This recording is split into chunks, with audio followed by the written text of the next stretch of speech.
Here's more wrestling news for July 7th, 2022, and we're kicking off this afternoon with last weekend's Money in the Bank Premium Live event, which is often considered a favorite among fans for the two titular ladder matches.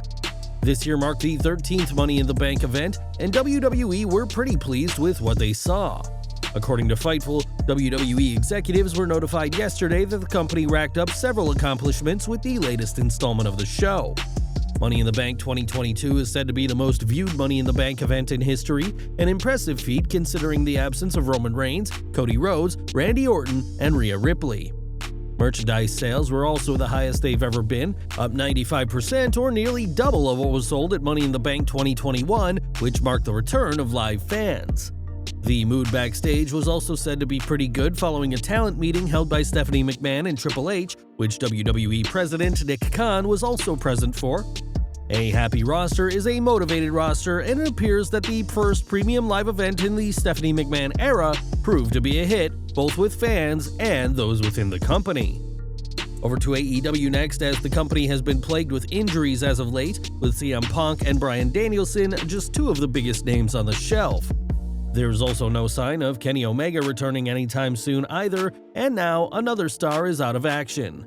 During Blood and Guts, Santana was involved in a Uranagi spot, and Tony Khan confirmed to Busted Open Radio that he is injured.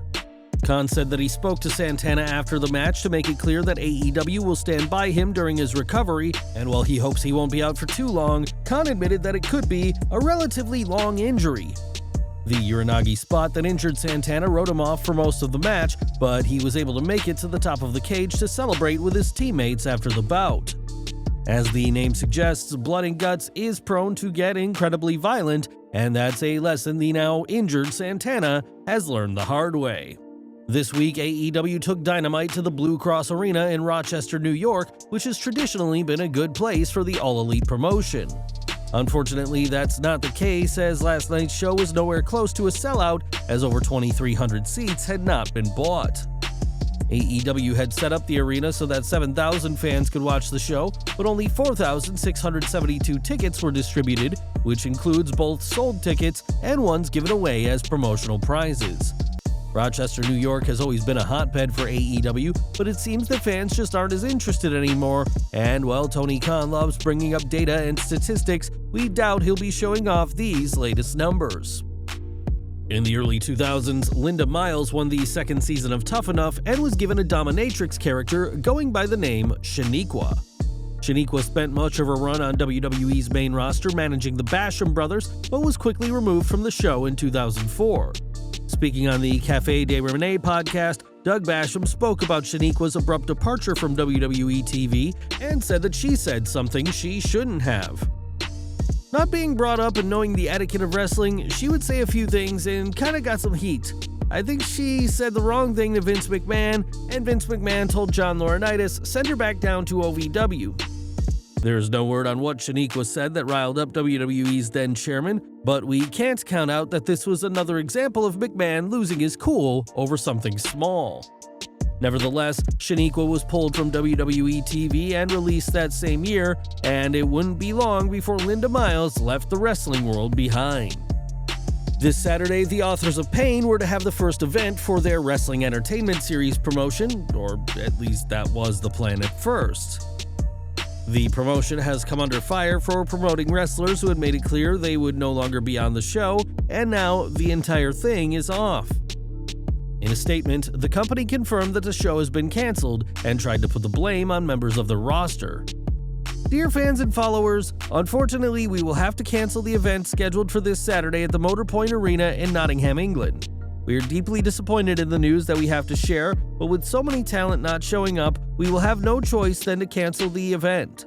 Our team worked so hard on this event day in and day out for the fans to come with a different type of wrestling event, and believe that we still will be able to show that in a near future. We do want to say that all of our talent that was scheduled have been paid in full, and that Lena Finine was paid her deposit as well while she changed her mind and did not want to show up and wrestle anymore. For now, we will have to apologize to fans for this, but we promise that it will not end here. See you soon, Team WES. One name who had once been scheduled to appear is Adam Scherr, and in a response, the former Braun Strowman made it very clear what he thought of Team WES. straight garbage to try and blame talent for not showing up. I'm not a stooge, but the truth will come out. Y'all are good at finding it. WES has reportedly sold incredibly poorly at the Motor Point Arena, moving 300 tickets in the 10,000-seat venue.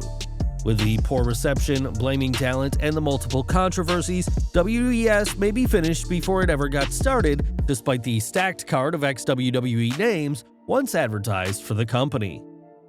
Back to WWE now, as the Street Profits consistently prove to be popular with fans, but there has been a lot of talk of late about one member in particular.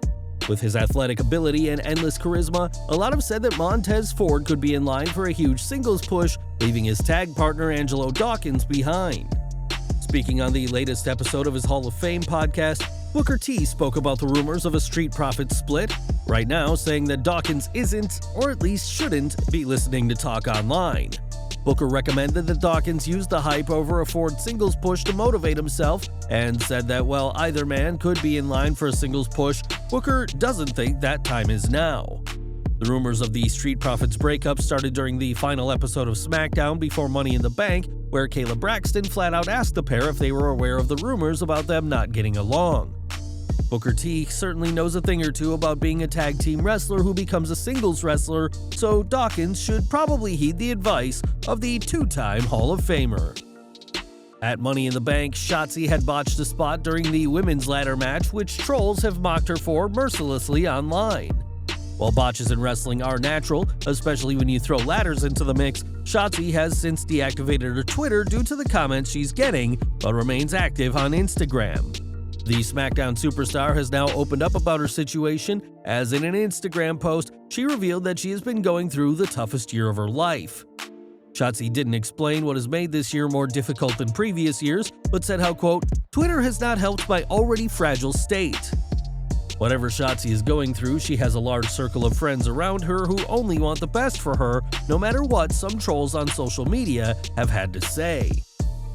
In April 2021, Mojo Rawley was cut from WWE and has kept busy ever since then, hosting a series on TMZ Sports and acting in the recent G.I. Joe Snake Eyes movie. Now Rawley is going to be even busier, as when speaking to Justin Barrasso of Sports Illustrated, the former 24/7 champion confirmed that he is now starting his own talent agency, Paragon Talent Group. Rawley says he hopes to show that professional wrestlers are capable of doing more than just battling in the ring, and it's certainly a noble endeavor for the former WWE superstar. And we're ending today with Claudio Castagnoli, who appeared on this week's Dynamite in a segment with an old teammate. During a backstage segment, Castagnoli was confronted by Jake Hager, who pointed out that unlike himself, the former Cesaro never won a world championship in WWE. He knows he's not a world champion like I am. He's never been a world champion in Ring of Honor. He's never been a world champion in WWE, and you're not going to be a world champion here in AEW. It was hardly surprising that AEW referenced the past the two men had in WWE, and while many liked the segment, Jim Cornette wasn't a fan, as he explained on the Drive-Thru podcast, "Here comes Hager and he does a face-off with Claudio, and that would be good, except Claudio's great and Hager's the drizzling shits. And he has no face, no oomph, his work is sloppy, but the heat's got heat on the baby faces." Claudio and Hager teamed together in WWE as the Real Americans until their partnership ended in 2014. And we'll have to see if the Swiss Cyborg can keep his winning streak going when he faces Hager next week at Fyter Fest. Well guys, that's our news for today. Please share your comments below. Also hit the like button, subscribe to our channel, and hit the bell icon to receive all notifications. And as always, thanks for watching.